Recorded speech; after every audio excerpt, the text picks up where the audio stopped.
Greetings and salutations. Welcome to Knife Chats with Tobias.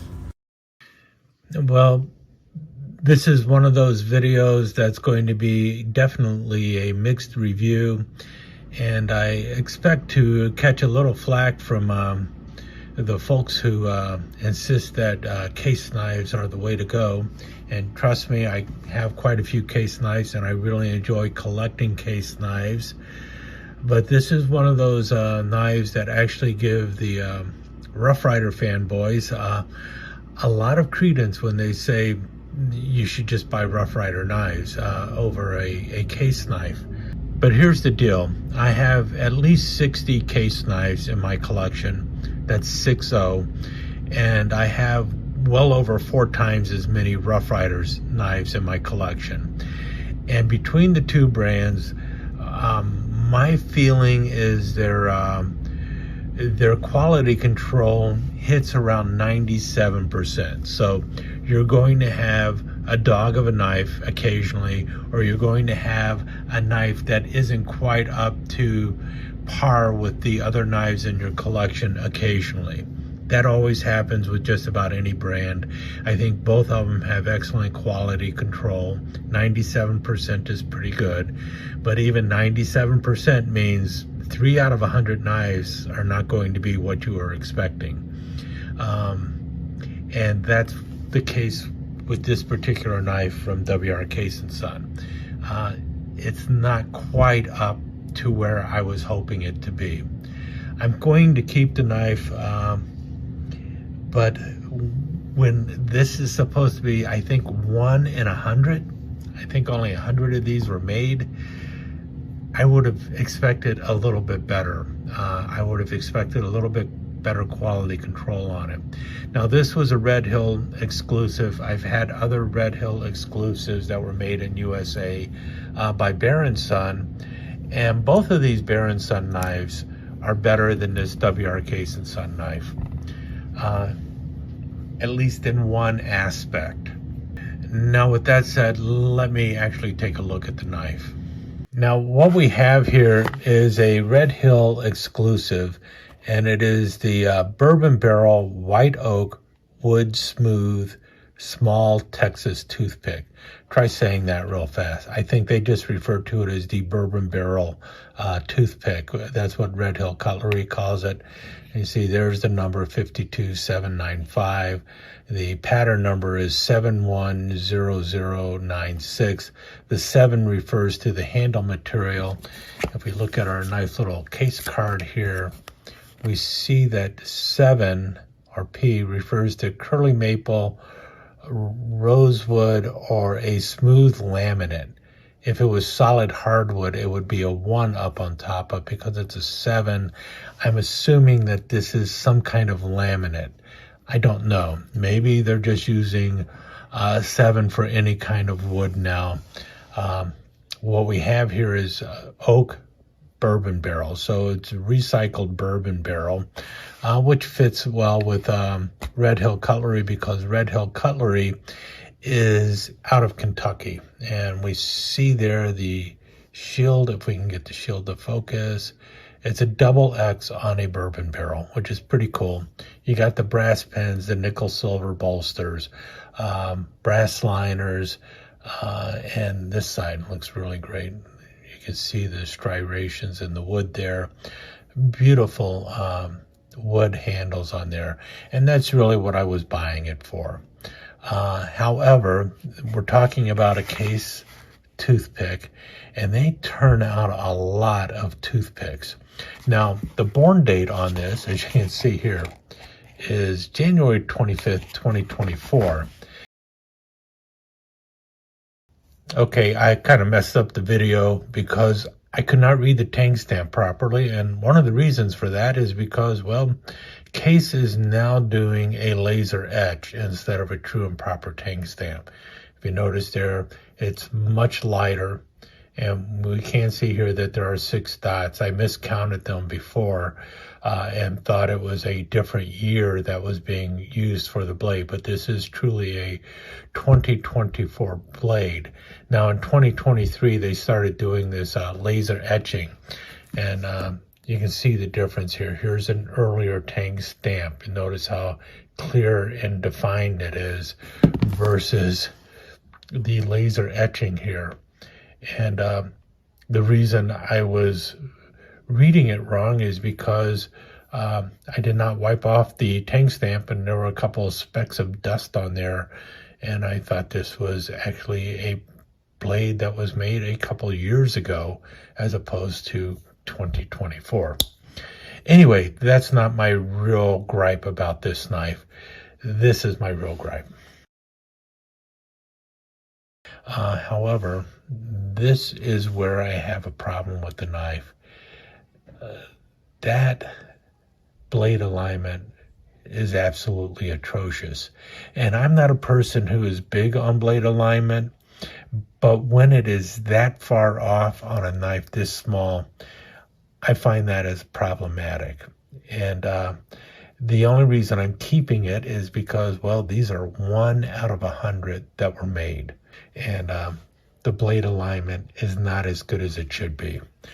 I'm not expecting every knife to be straight down the middle, especially on slip joints. But when you have something that is an exclusive to your company, I would expect you to make sure that the blade alignment is better than that. It could at least be like so. It's not actually hitting the side, but it is coming so close that on first examination, you're going to think that it is actually touching.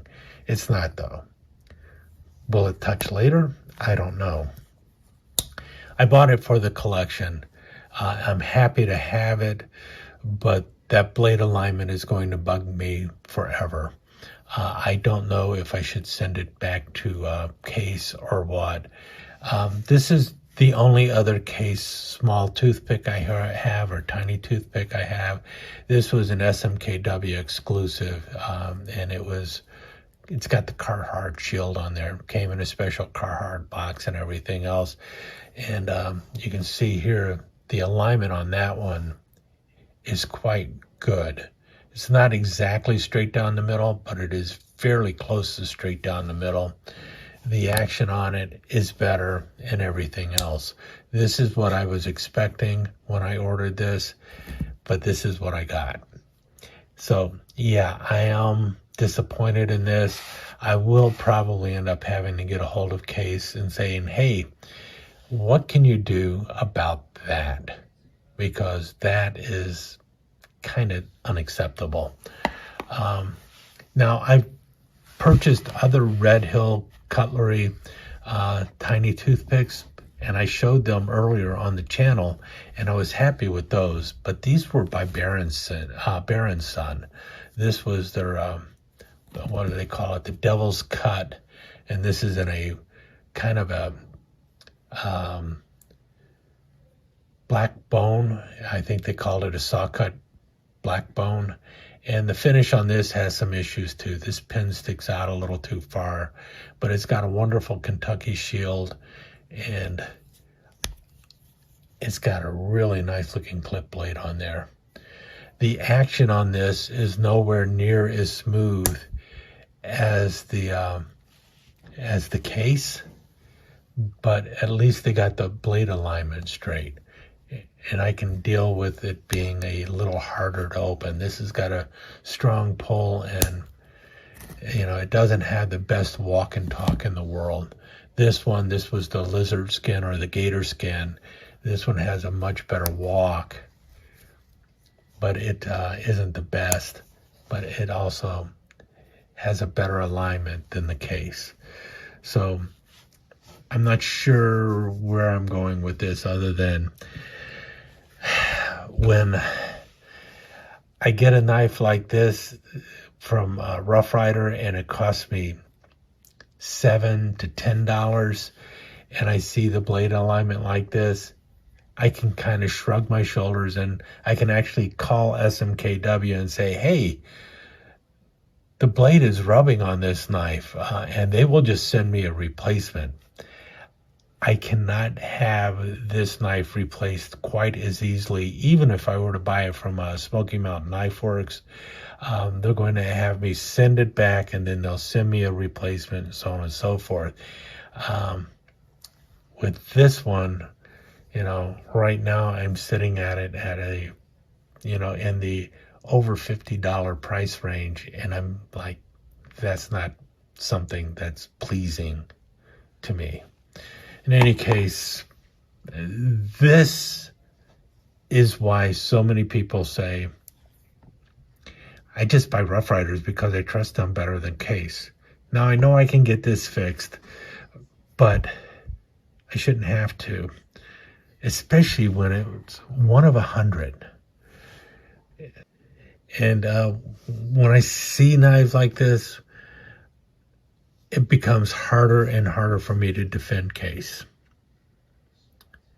And I really like Case knives. I think they are a great knife to collect.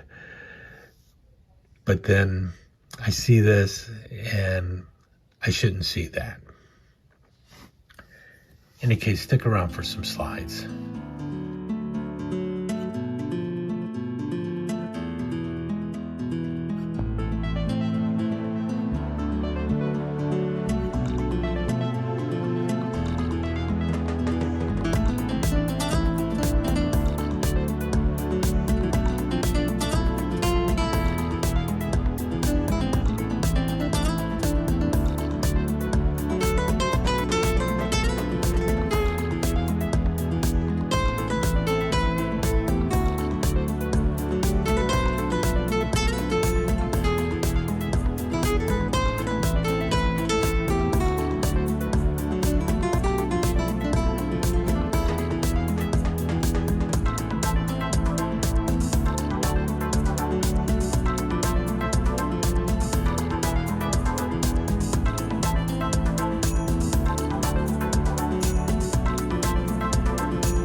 Let me take just a second to thank you once again for dropping by and spending a few minutes here at Knife Chats with the Pious.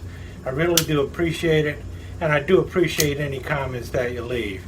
So please remember to give me that thumbs up, and also don't forget to subscribe and ring that notification bell so you'll know when the next episode is up and running. Thanks again for dropping by. Really do appreciate your time here.